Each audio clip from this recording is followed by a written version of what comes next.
Yes. Now recording here. Okay. All right, and then we can just edit it out. So it's 7:01. I guess I think for this first pilot show, we're going to have who we're going to have, and we can always have people that come in, and we'll add that. So welcome everybody to the first edition of Fitfoot U. I'm Dr. Ben Pearl, and we have today a special guest, Josh Gaines, who was a former Penn State defensive end and aspired to get into the NFL, had a run with it with the Philadelphia Eagles, and then his career path took a turn with some injuries. And he's going to be talking about his journey. And I think for this initial show especially, I want to bring anybody that aspires to get to a different level with where they are as a weekend warrior, as a amateur athlete, or even as somebody that's aspiring to go a step beyond into with higher aspirations. And I think that Josh is going to be a great testament to the process that he went through as a pro athlete for a brief amount of time, and then all the steps that led him to that point. And I think Josh is going to be an interesting guest because he's relatable. He is someone that has made it to a very high level of achievement with sports, but will also be able to tell us a little bit about his experience, his journey. And I am going to maybe 2/3 through the segment here, we're going to have a little portion where we're going to talk about doing things that people can do themselves to take care of their feet, their lower extremity, and I'm going to address just a little bit about joint implants, since that was a topic that we're going to address as well. So without further ado, I'm going to introduce Josh. Josh is, I met Josh through one of his journeys into the field of regenerative medicine, a field I believe in. Josh was a representative for a company that had a placenta growth factor tissue, and I've used that in injuries for my patients and also for myself when I had an Achilles injury. Growth factors are essentially anything that is from an exogenous source, or it can be from your own body, that are then reintroduced to an injured area to try to get it to heal. And so Josh became an expert in the field of placenta growth factors with the company that he represented. And I worked with Josh, and then he had a backstory of being a professional football player for a brief amount of time through his journey and up through Penn State. So Josh, maybe you can tell us a little bit about anything you want to say about the start of your journey, what got you into football, and just your enthusiasm with sports and your path trying to stay healthy and compete. Oh yeah, well, my journey starts back when I was 6 years old. It starts back when my mom's signing me up for football, and I'm about 6 years old. She's forcing me onto the field. Underage. The starting age group was 7 and 8 year olds. I started when I was 6.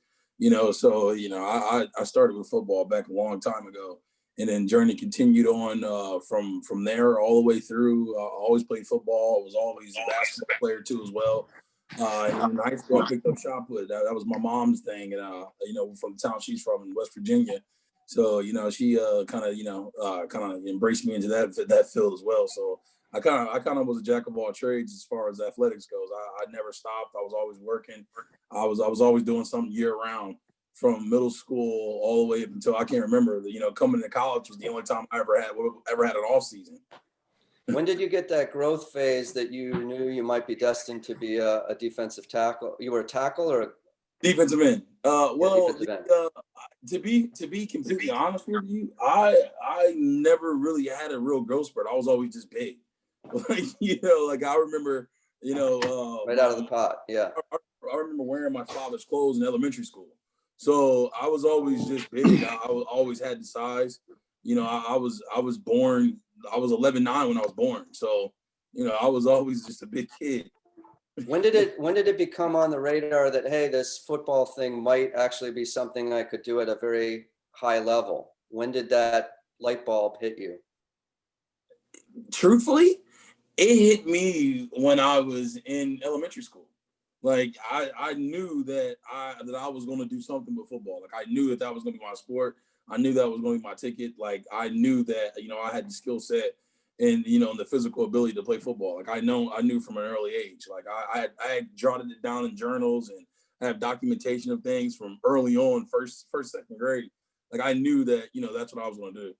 So for you, was that documentation part of the affirmation process? Did you document any of your workouts, or you just kind of, you came up with a workout plan and you just stuck to it? Did you write down your workouts? How did you kind of maintain that consistency? Because I think that's a big part of what people fail to do is be Absolutely. consistent.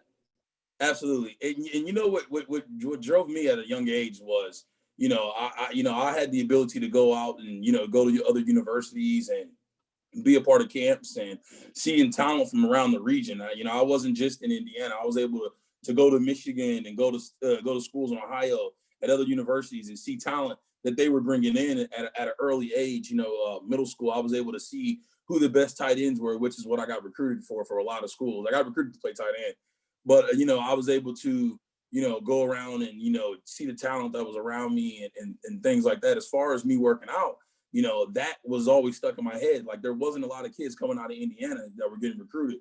So, you know, me being able to get out and see the talent that was around the region, I was able to, you know, that was my driving force. I knew what I had to do. Like I knew that, you know, waking up in the morning, where, you know, working out and running and putting extra time in the weight room, those things were going to matter.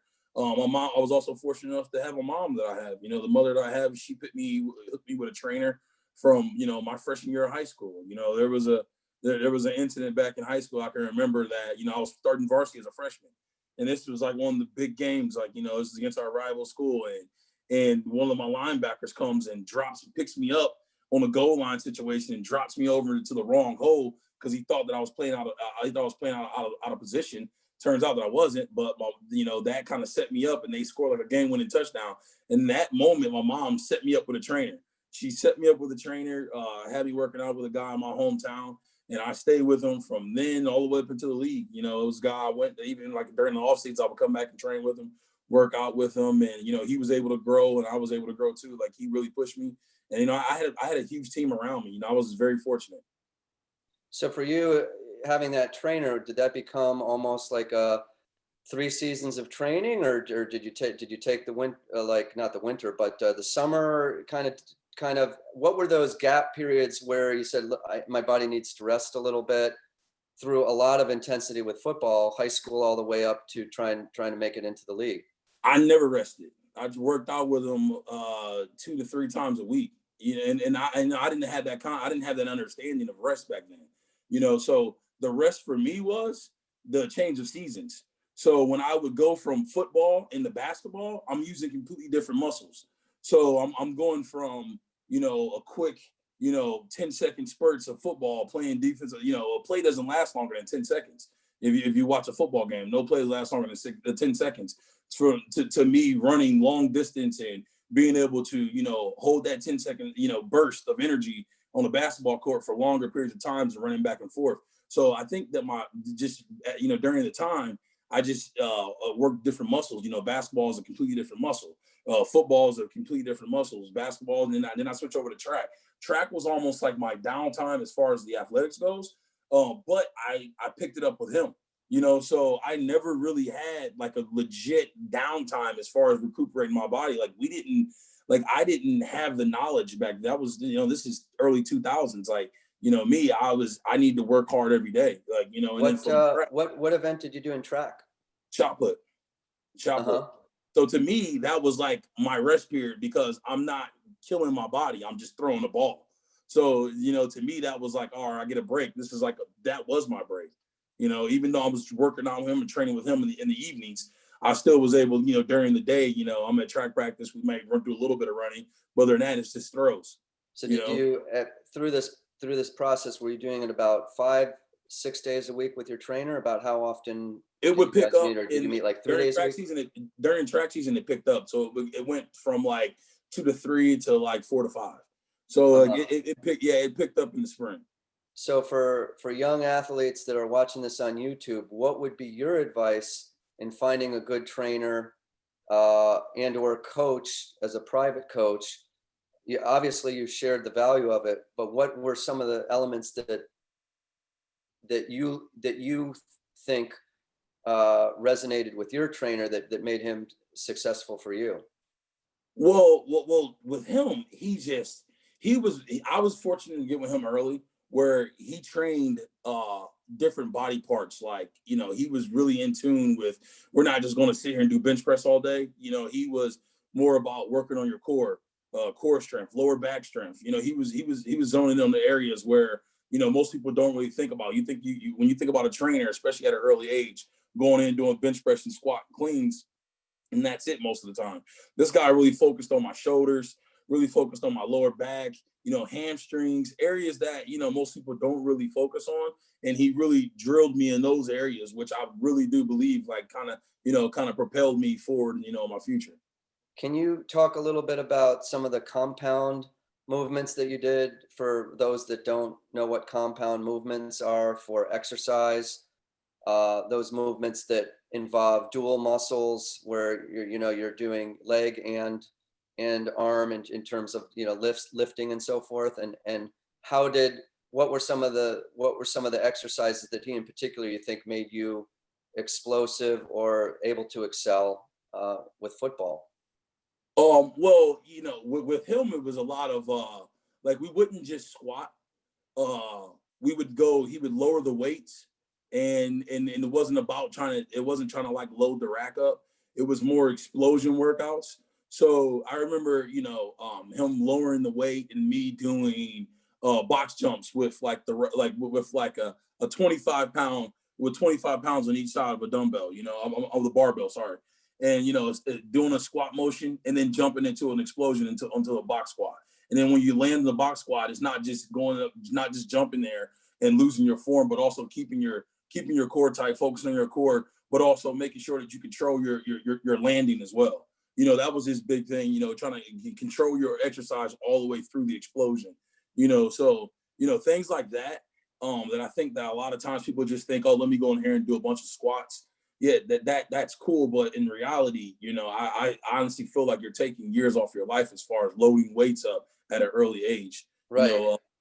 And I think a lot of the time these kids nowadays, you're focused on trying to make the 1,000-pound club and trying to get into the 2,000-pound club, and Saquon Barkley, which is a guy who just recently torn his ACL, and I truly believe that loading up a lot of weight, and it's really impressive to see him clean that 450 pounds. That's really cool and really impressive to see. But I think that it wears your joints down. It wears your body down in the long run. And eventually you're going to collide somewhere. There's going to be a collision somewhere down the line.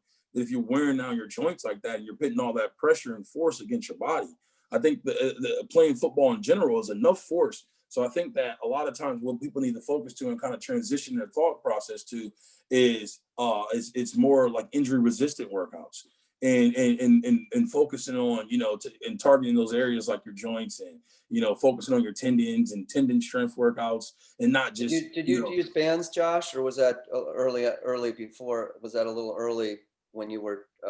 Well, I guess they had bands even back when you were doing it. Exactly. But how much did you utilize those kind of things sometimes? We did. He used the bands on the squat racks, and we also used bands on the bench press.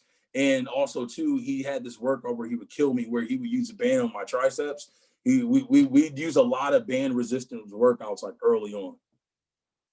What was your progression with the box jumps? And for those that don't know about a basic box jump, can you describe sort of the progression when you got introduced to it? How you got it so that you could do it safely? The height on the box, and eventually the addition of weights with good form. Yeah, absolutely. It didn't start with the weights. It was one of those things where we did start free weight, where we would do just a straight body squat, and then it went from body squat into a jump, standing right in place, shoulder width apart, jumping in place, landing in place, and then focus on that. And then it went to the box. So the progression was, regular body weight squats, body weight squat, still a jump, then going to a body weight squat, jump onto the box. And then not only focusing on jumping onto the box, but also focusing on your actual your controlled movement at your controlled landing. So not just jumping up and having a hard landing. He would say soft Right. feet. That was I can hear that in my head. Soft feet. Like, so, explode up as high as you can, and, soft landing down, balls of your feet, land onto the box jump, going back down into a squat. So you have that controlled movement. And then we went into a barbell, no weights. And then it went to add a little weight. And we never really went over 25 pounds. But what we did do, we went to a higher box. So we would up the box height. So we never really loaded a lot of weight. We focused on like getting higher as far as elevation. Tell me a little bit then, as you went to Penn State, how that transition was, and then a little bit about your collegiate career at Penn State, and how that was playing at a big name school like Penn State, and a real big program. What was that process like, and how did you integrate in it, and what did you like about it, and what didn't you like about it? Well, all the way around, it was just different for me. I was raised in Indiana, so just going to Pennsylvania in general, I had never been. Besides the one football game prior to when my mom dropped me off 2 days after graduation. So I get dropped off, and it was a huge transition. I'm in a whole different region of the country. But you never really, been around a lot of hills and mountainous areas. I'm from Indiana, the flatlands. And then you take me to an area like that. I remember walking through campus thinking like, man, I got to do this every day. Like, doing things like that, and just transitioning to the athletics on the field, and the talent level. Like, I truly believe the talent gap, the transition from high school to college was a much tougher transition from college to the pros. I really do believe that transition from high school to college was something. It was different. The guys are, they've been in a big time program year round, for years at that point. And I was more prepared than a lot of guys were. Like, I do remember me being more prepared. I remember they wanted to play me early on. They wanted to play me as a true freshman. So I do remember being prepared, like, for that, type of environment. But the speed and the size of the players that I was going against, me being as big as I am and always being one of the bigger guys on the field in high school, to being one of the smallest D linemen on the team is like a crazy transition if you think about that. And the speed and guys that are bigger than you that run just as fast, if not sometimes faster. So that was a huge transition. That was different. What was your 40 times? Do you I remember? run a 4.89. I run a four. Yeah, that's a fast time for a defensive lineman. Yeah. Yeah. Back then, nowadays, there's guys. You got the Aaron Donalds out there who runs a 4.6 at 289. There's some freaks out there nowadays. There's offensive linemen running 4.8 now. It just keeps elevating. And so tell us a little bit about. You can brag a little bit. Tell us a little bit about what sort of the pinnacle of your collegiate career was. What sort of games experiences do you have that were memorable? What sort of plays that you had that were memorable, or anything about the process that was memorable for you? The whole process was memorable. Like, it was just different. Like, it was, the way Joe ran his program, the things that were done around the program, it was more militant. Every 15 minutes early. If you're 10 minutes, 10 minutes before your workout, you're late. Excuse me. He had a strict on us education. It was different. Study halls. It was just the schedule alone was taxing. Like, you started at 5:45, 6 o'clock in the morning, and you're not getting back into your dorm room until 9:55, 10 o'clock. You know, it was one of those situations here. You're not walking back into your dorm, and then you got to go to sleep because you got to do it all over again. You know, so Monday through Thursday during the season, then during the off season, it got even tougher because that schedule didn't change. You know, so that was a huge transition. You know, as far as me playing, as far as like being on the field, like I started 3 years at Penn State. So I started 3 years at DN. Made a lot of plays. I was Big Ten honorable mention, I believe, twice or 3 times. I'm not sure, but yeah, I was Big Ten honorable mention either 2 or 3 times. My most memorable play, as far as being at Penn State, was a play that I played one play. It was a game where it was my redshirt freshman year. I was a backup, and I come off the bench, and it's Ohio State. The fans are everywhere. It's 110,000 people in the stadium. It was a play that Tamba Hali sacked Troy Smith in the last second of the game, and where Troy Smith fumbled. I was in on that play. That was the only play I was in on. Yeah, that was the only play I was in on. But it was just like, I remember the energy and the excitement, and that moment kind of I remember that energy that energy on that play kind of like, shot us forward as far as, just confidence as a team and what it did for us moving forward. And that right there kind of like, we rode that wave on for a long time, years to come. After that, I've never had a losing season. My true freshman year where I didn't really play, I was redshirted, and we went 4-6. And other than that, I've had winning seasons. I won 44 games in my career. Tell me a little bit about tell me about how you handled some of like the everyday injuries. We talked a little bit about this before. You had mentioned turf toe. You had mentioned that you also had some other lower high ankle sprains. How did you generally get those sprains? Were those generally more in practice or game situations, or all in game situations? Every injury I had was all in game situations except for my final injury. I had 2 really bad high ankle sprains, one in high school and then one in college. And then that was my redshirt senior year. That was that happened. That was the Iowa game. My senior year, that was a bad ankle sprain that happened in game. Literally they both happened the same way, actually. Me getting in on the play, fighting off a guy, and a teammate comes swinging around. And, I take all the impact from my teammate swinging his legs around. In both situations, a lot of people don't really understand when you're in there, when you're on that D line, a lot of times, like, you're not just, out there, making plays with guys. You're also kind of watch out for people. A lot of times there's a lot of bodies being thrown around that you have to be aware of. You have to be aware of your surroundings and, keep your feet moving and things like that. Mm-hmm. What was your best skill that you think you had that differentiated, your ability to play in college? Oh, well, I couldn't be blocked as far as playing the run. That was my strongest aspect to my game. Like, as far as, playing the run and point of attack, I don't know too many people who did it better than I did, to be truthful. Was it more how you set your stability up with your feet and your strength of your upper body? What was it that enabled you to get to the point?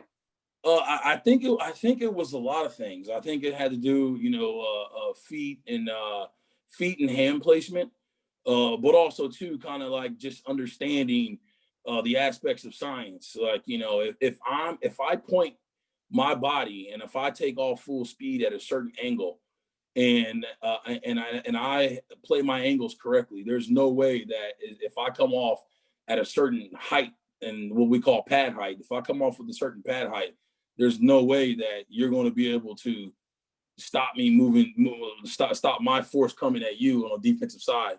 And that's kind of like how I played. And that's just what we did at Penn State in general. You can't be blocked by a tight end. If you get blocked by a tight end, you're coming out of the game. So there's no tight ends that out there that can say they blocked me, and as far as, tackles, I played against the best of them. I played against first rounders, first round draft picks, first overall picks, so it's science and just a mentality. If you know, it's I think if you play the angles correctly and you use your hands and your feet right, and you have a certain mentality about it, it's just what it is. You know, it's an unstoppable force. Now, for those that are going to end up watching this and are trying to take it to the next level, and you got to the point where you had not only a look, but you got to play for the Philadelphia Eagles in some games, some exhibition games. Tell us about that whole process.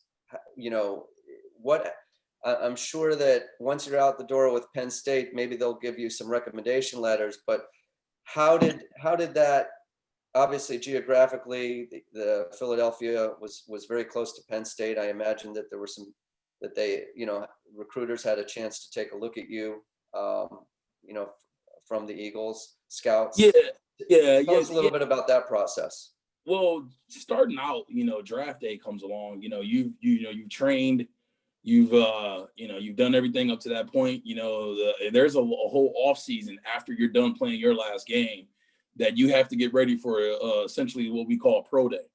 And as you're getting ready for the pro day, that transition is another whole transition that people don't really talk about a lot. Where for me, I moved to Lancaster, Pennsylvania, which is, I'm not sure if you've been there, but it's in the middle, it's Amish country, which I thought was Amish country. I thought it was Amish country until I actually went there. And there's actually like a little urban community there as well. I had no idea about. But I lived there in Lancaster where all I did was train, eat food, work out. That's all we did for Monday through Sunday. And then we had a few days off for rest and recovery. And those days were dedicated to stretching, ice, basically making sure we were ready to go for the next week just for training. That was a whole different process, which obviously I had to sign an agent. I had to get an agent to pay for that. I didn't pay for that. I didn't pay for that training. That came from an agent. And the whole process of even getting an agent, they give you, you're not supposed to talk to an agent until you're done playing, or there's like a certain amount of time. I forget what the rule was, but they didn't give us many options. I know the rules have evolved and changed a little bit, but as far as, dealing with an agent, there's a tight window that you can actually sign someone. And it's not really fair to the players because you don't really know who this guy really is. And in certain situations, that's a whole business within itself that people just, there's a dark side to it. And then there's also like a glory side to it as well. And that side of the business is, I feel like the players are put in a very bad situation because you may sign with an agent who has a bad rap around the NFL and you have no clue that this guy has a bad rap with 4, 5, 6 other teams. And just because, he wooed your mother or he came and spoke with you and you felt the best connection with him, so you feel as if this guy may have your best interest at heart, but you really don't know. There's a lot in certain situations, there's not someone you can just call and say, hey, what about this guy? Who, can you give me the scoop on this guy?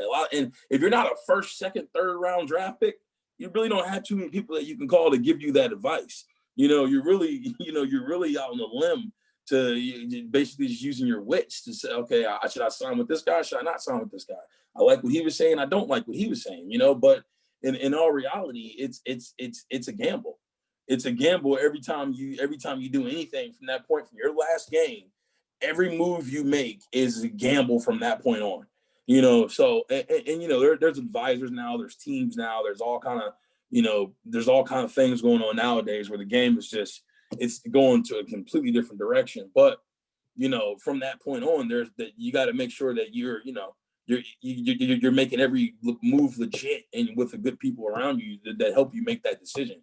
Because from the training in Lancaster, Pennsylvania to the first day of mini camp where you even getting a shot on the team, if the guy you signed with has a bad rap with this team probably not going to come after you just because you're signed to this guy and you have no clue, and that team might be the best fit for you and what you do and what you bring to the table, because you signed a representative who they've had a problem with in the past that you had no clue about, that you may be overlooked as to this guy may not be for us. you know, so, and you didn't know, no clue, no anything, you know, so, you know, as far as my transition from that to, you know, Lancaster to getting to the Philadelphia Eagles, you know, I'll be completely honest with you. You know, I didn't want to go to Philly. I didn't want to go to Philly. I didn't like. Where did you have your aspirations? Where were you looking to go? I wanted to go to either New England, Pittsburgh, or Indy. Like that was one of the teams I wanted to go to. I wanted to go to New England, Pittsburgh, or Indy. And the reason why I say New England, I felt like the way they play and the way that I play, I would have been perfect in that system. Kind of like in that, kind of that scheme. That would have been like a perfect scheme for me. I can play the run, but I can also pass rush in that tight 5 tech. I can make plays in that 5 tech. You know, I felt like the Steelers played the same. You know, have the same kind of setup.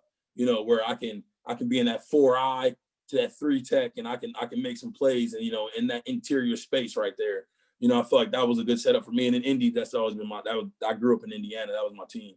You know, so Josh, you landed at the Eagles, and then tell us about the competitive process through training camp to get your looks in the exhibition games to try to make the team. Talk a little bit about it.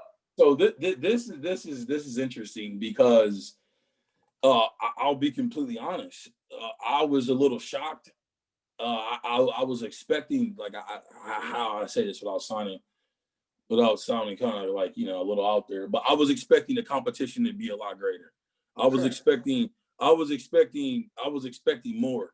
Like I was expecting more. I was expecting more, not just the competition as far as like, you know, like offensive line play, like, you know, I was expecting more, like, as far as like the mental aspect of it. You know, I was expecting more as far as, you know, like the guys that, you know, you look up to, or you guys you see pass rush who are making plays that you've been watching for 4 or 5 years, you know, your whole life, you know, watching guys, you know, who are Pro Bowlers, you know, you get around these guys and you actually see their attitudes and the way they handle their day to day and how they took care of their bodies, and I was a little bit shocked. You know, it was a little bit shocking to see that, like, you know, some guys just have it, and that was like, you know, the first time. Well, that, you know, in terms of what you saw with people that were successful, what differentiated those players? Were they more organized? Were they more methodical about studying, working out? I wish that I can give you an answer and say, oh, the successful guys, they worked harder, or there's no formula to it. There's no formula to it. Like in that situation when I was in Philly, the guys who were there. Obviously, there's a lot that leads up to that. You know, from, you know, you got to put time in, you have to put the effort in. But as far as once you're there, like, you know, certain guys who were even drafted, like how did certain guys, individuals, even get drafted over certain individuals who didn't get drafted? Let's talk about that aspect of it. Like, you know, like if you're a guy who has a great relationship, if your scout, the guy who scouted you, the guy who has been watching you for the last 4 years, has a great relationship with the organization, and that scout has more pull than my scout who's been scouting me, and they say, hey, listen, we need to pick this guy up. I'm telling you, and my scout can be in the same draft room saying, no, we need to pick this guy up. Where the scout who has the more pull in that room at that time is his guy's going to get the shot, right? So this guy might be drafted, even though this guy's better.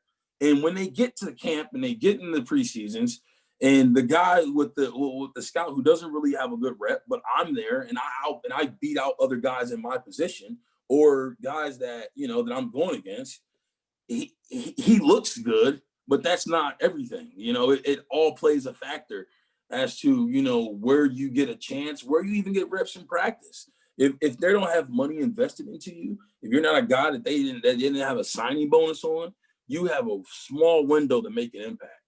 A very small window to make an impact. And whatever opportunities you do get, you got to take advantage of, because you never know when you're going to get that chance again or opportunity again. And there's so much that plays into it, where, you know, and certain guys are you know, they might be a draft pick and they don't really work hard. They're just gamers, you know, and they might be in the right place at the right time and just happen to make the play at the right time. It's so much that plays into it. Like, you know, I wish that I can say, oh, the guys who were there along. Obviously, you do have your guys like the Westbrooks or the McNabbs, those guys who, you know, are the vets that are doing everything right, because you know they have a public image. Also, you know, the families, they can't do, they don't have, there's very little room to mess up. You know, they're under the spotlight. You know, those guys, you know, those guys are everyone, those guys everyone sees. You know, but like as far as the broad aspect of it, it's all about it, you know, the everything you do from the time that you know, from the agent you sign to stuff that you have no. So you were right in the cusp, and you made it to what, the fourth exhibition game with the Eagles? Yeah, so What I mean, was there a series of plays, or was it more just kind of a personal fit with the Eagles, where you're on the cusp, you're performing pretty well, but they yeah, decide, is it that they want to be lighter in position of defensive ends versus somebody else, yeah. So other position that filled? How do you think it played out looking back at it, to the best of what you know? looking back at it, I shouldn't have gone to that team, because they had 8 DNs already signed. They had 8 DNs already signed. The guy that I was basically competing for a spot for was their 3rd round draft pick the year prior. So, you know, they literally had 8 DN, 7 or 8 DNs already signed. There was a gamut of players who were very respectable college careers, like at the time, you know. So it wasn't I don't think that I should have even gone to that team based on purely just off the roster. Sure. Yeah. So then you have a period of time where, I guess there's a brief period of time where somebody else can pick you up. What happened with that? I mean, I know that at that point everybody's kind of scrambling, and then you end up doing some arena football. Briefly, so we can get to a little bit about your process after injury and where you are now today. Tell us a little bit about that period, and then how the injury occurred. Yeah, so transitioning, looking at the Eagles, transitioning from that, you know, I obviously get released. You know, I'm at Penn State. You know, they said, hey, listen, if you don't hear about us by noon, you made the team. I got a call at like 6 p.m. that day. So, you know, from that time on, I'm thinking I made the team. I get a call like 6 p.m. later on that day. They call me in. They say, hey, listen, we're gonna release you. You know, it was a tough decision. Blah blah. You know, I go there, do all that stuff.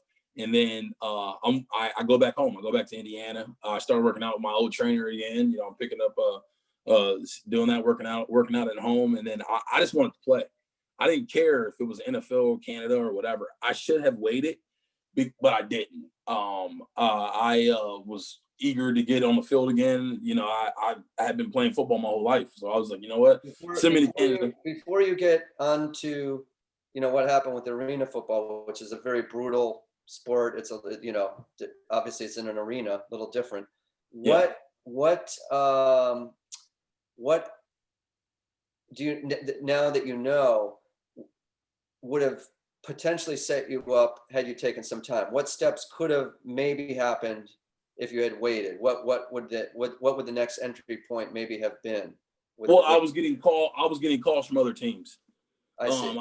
I was getting calls from other teams, and I really wasn't communicating that well with my agent. That's another whole about communication and timing, it sounds. Yeah, it's all communication and timing. The Canadian team, they kind of pulled the you know, cloak over my eyes. They told me they had been communicating with my agent.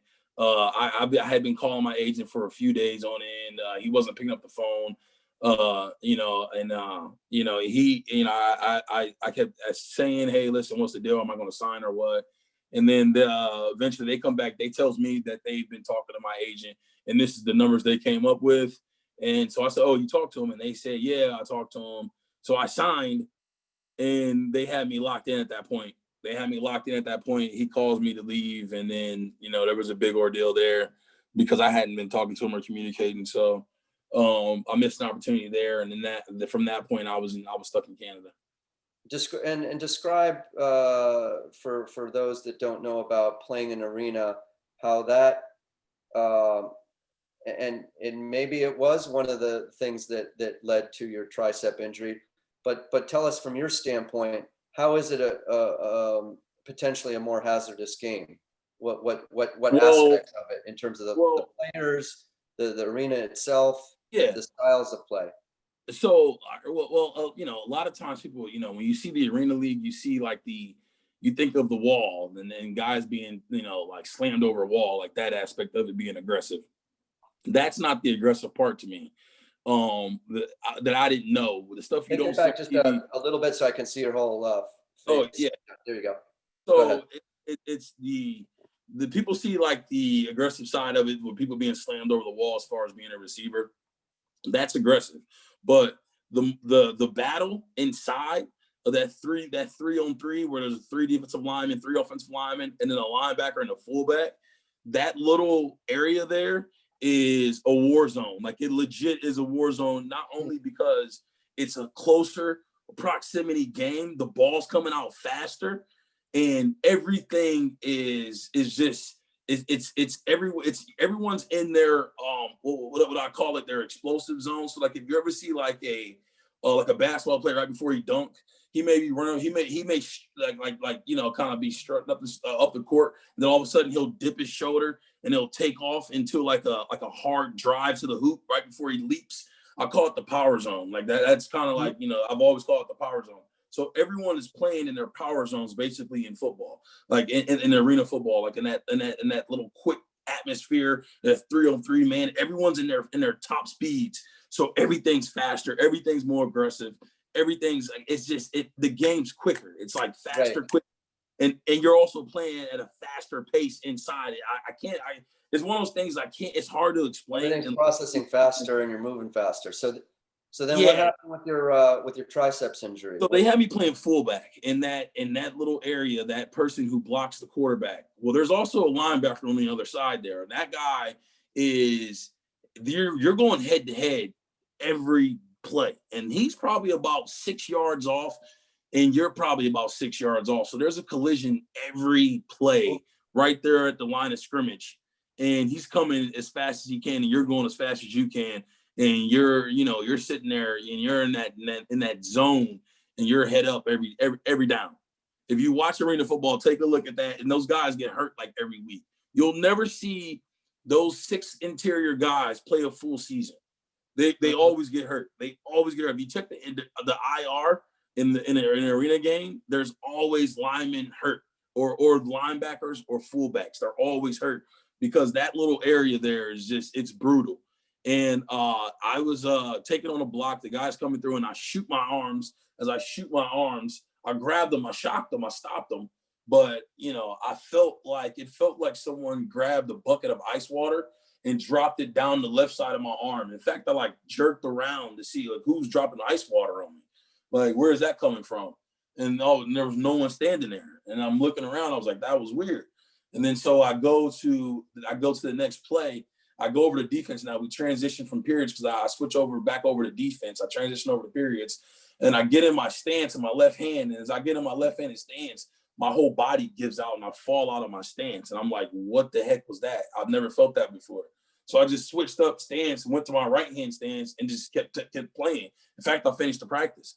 I had never torn anything. I had never broke a muscle. The only thing I've done was, at that point, I've only had ankle sprains. You know, so this was something that didn't really hurt me to where I couldn't finish the day. So I finished the day. I go talk to the coach. The coach is like, I said, yeah, my arm's not working. Like, I'm not sure what's going on. I figured I had like a stinger or something that the pain would shoot up later on. Right. And I go see the team doctor the next day, and he goes, all right, you see this? This is your tricep. It's up in your shoulder. So, so at that point, I'm like, oh, wow, yeah, this is done. I'm done. And I was like, yeah, at that point, I said, yeah, I'm done. And then the recovery time for that was brutal. Like, I wouldn't wish that upon anybody. Because I tore my tricep tendon, and then my tricep rolled up my arm, and the recovery time was it took years. It took years for me to stop feeling like pain every once in a while. And I think too, Josh, that's something that people, whether it be upper extremity or lower extremity, people don't appreciate that it takes a while for that. And you've learned about this with the regenerative medicine. It takes a while for that collagen stratification to Oh, to absolutely. envelope the injury. And you develop these struts around the injured area. The injured area may never be the same, but you develop this scarring and other tissue. Exactly. And I guess you Exactly. had your surgically repaired as well, I take it, Exactly. that end up reinforcing um, the compromised area. Yeah, exactly. Yeah, they sutured it back down, drilled a hole through my elbow, and then sutured it back down down my distal humerus. Yeah, so it was excruciating. That pain I remember, because I'm also allergic to like ibuprofens and things like that, and also like the meds like So they what give did you. you do for pain? I cried.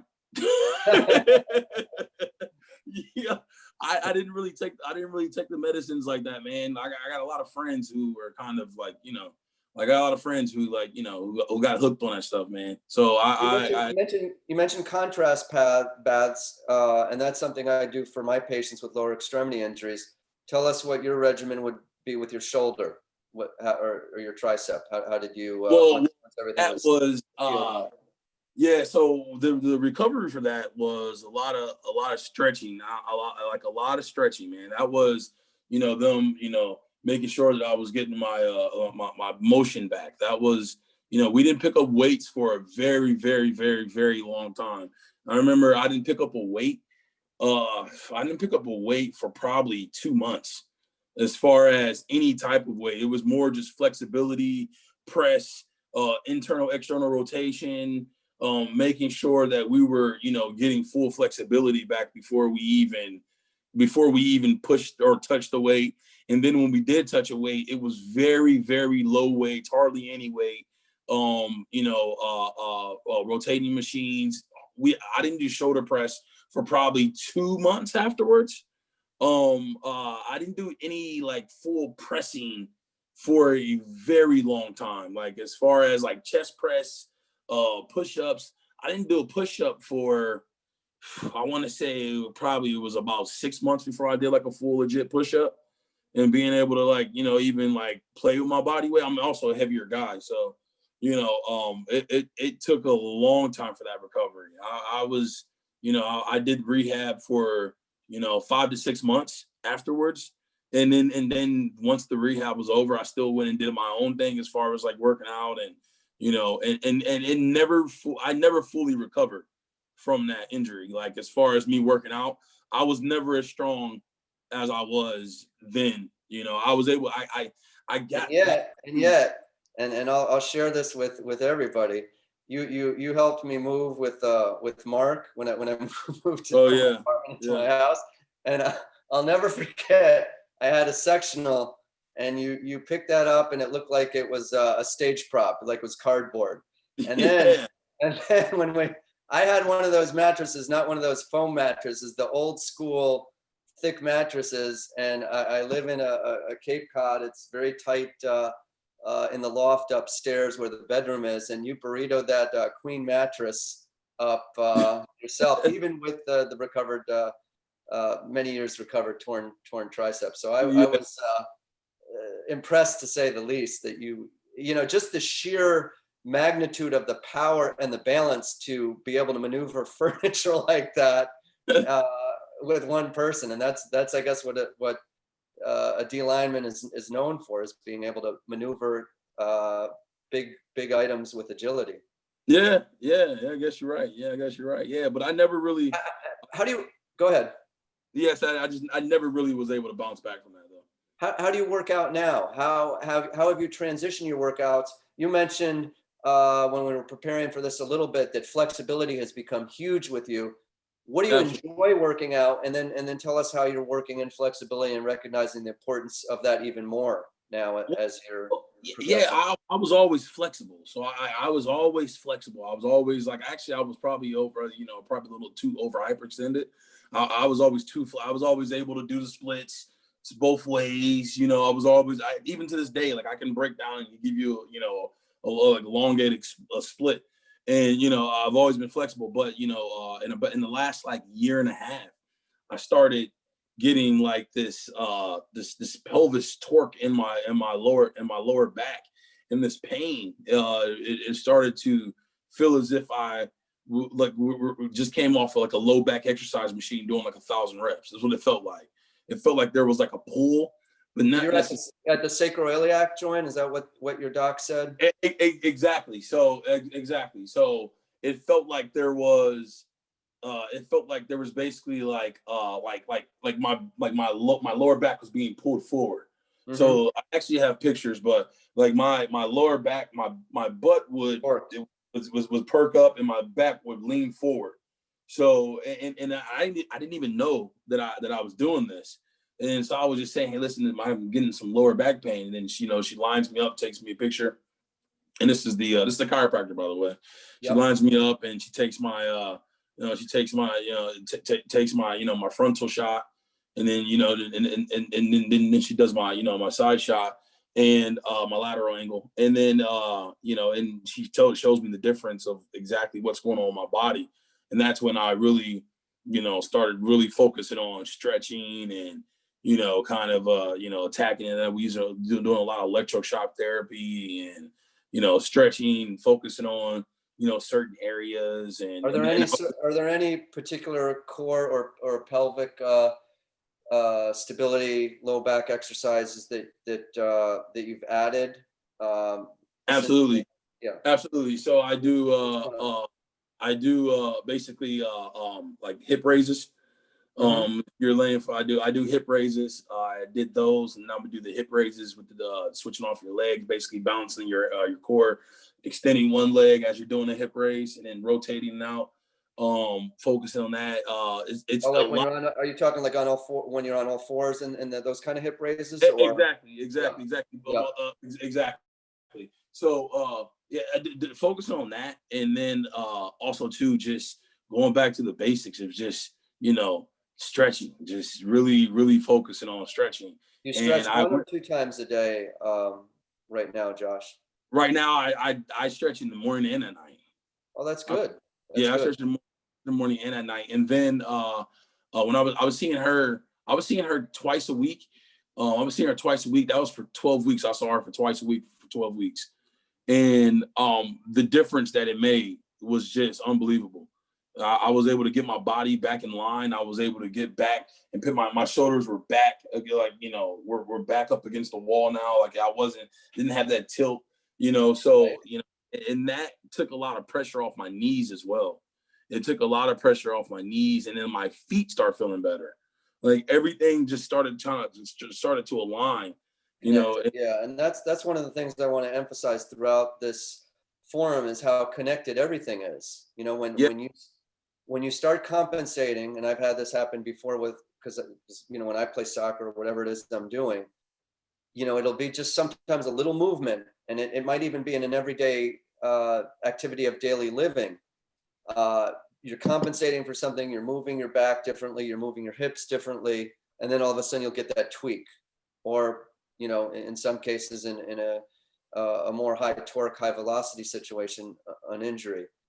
Tell us a little bit about what keeps your adrenaline going now that, you're not doing football, you have your workouts. I don't know how much passion that the flexibility stuff, it's important, but what sort of gets your engine going now, whether it be your career that you're doing now or your workouts or any other sports that you do currently? Honestly, it's so I just recently had a son. So that's awesome. That right there has been it's kind of been the driving force behind me kind of working out still in general. So it's when I want to be able to, show him some of the things that I know and some of the things that I was, handed as far as knowledge and as far as, any athletics, or even if he even wants to do that, I just want to make sure that I'm able to, physically be able to, get in there with him and show him exactly, what would you advise to your son if he wants to play football? What are your thoughts? Would you support him, even though it's absolutely? But if you're going to play, the technicality of the game is really important. Knowing the discipline behind it, of knowing how to hit someone, knowing how to tackle someone properly, knowing how to position how to position your feet, how to drive through a tackle by keeping your feet moving, protecting yourself, like, little things like that. That's your arsenal, that's your weaponry. And I think that the way you do everything on the field is so important to making sure that you come out of there. It literally is a battle when you're out there and you're playing. Like, people have died on the football field. We know that people get paralyzed, people get hurt all the time. And if you take your head, you drop your head one time for one tackle, that could be the last time you tackle somebody. How have you been able to translate the discipline and dedication with sports into your professional life now with what you're doing? How does that translate, or into other things you're doing with family life? Can you give us any examples other than just the dedication and consistency and the support of your mom that that you've taken with you that translates to other aspects of your life?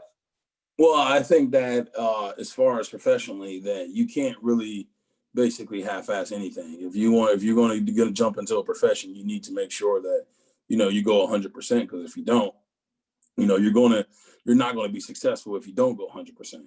I think that the trials and tribulations I've had from being as close as I was to joining an NFL roster and doing the things that I've done,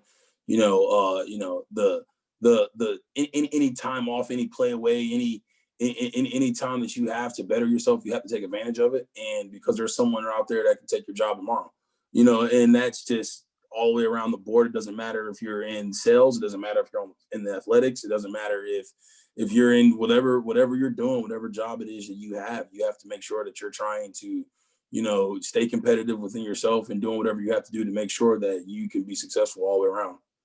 Well, Josh, you did, I think, a great job of sharing your story and letting people know, the trials and tribulations, but also the kind of the enjoyable moments and the things that you can carry with you, for the rest of your life. And I'm sure you're going to be productive with your son. What's your son's name? Giovanni. Well, I'm sure you're going to be a good dad, and I expect that you'll be throwing the baseball and the football to your son.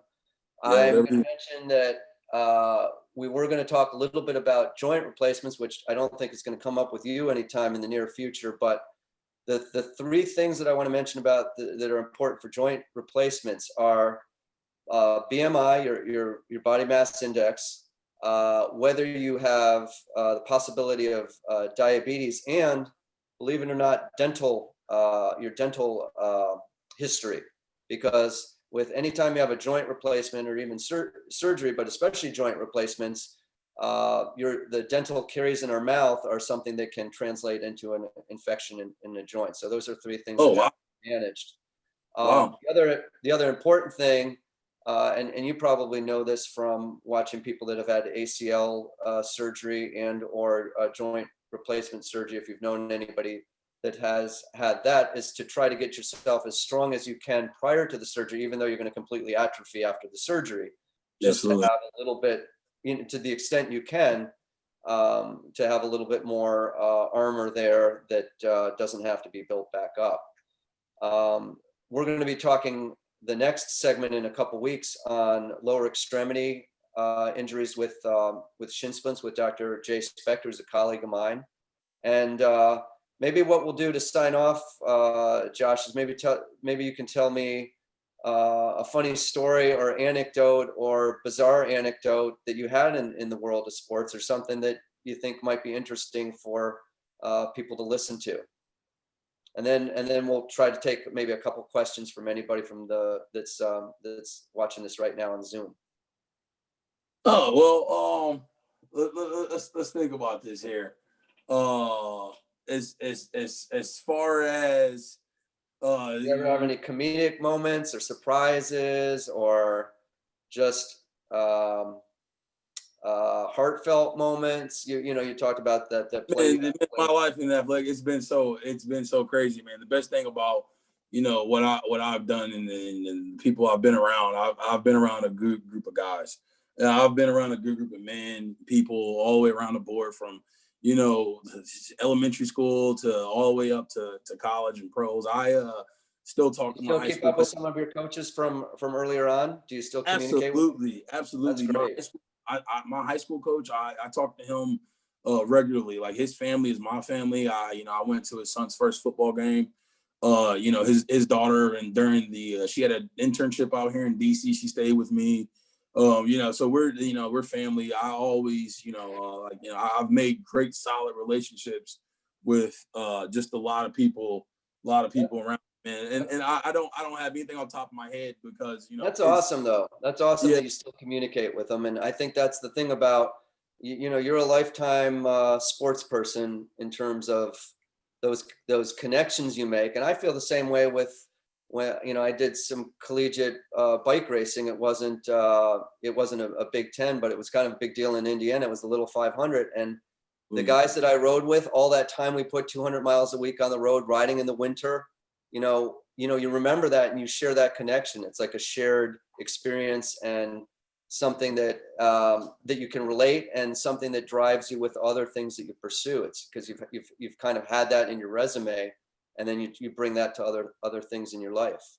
Absolutely. So at this moment, I'm going to just see if anybody has any questions that might be watching, and if not, I think it's been a great first episode. And Josh, I look forward maybe on my 1-year anniversary of doing this, I might bring you back and we can see how the show has evolved at that point. Absolutely. Anything else you'd like to that you would leave people in preparing for a higher level of athletics? I guess the biggest piece of advice besides persistence that you could let people know. The biggest piece of advice that I would give to every young player, I don't care who you are, is to humble yourself. I don't care how good you think you are.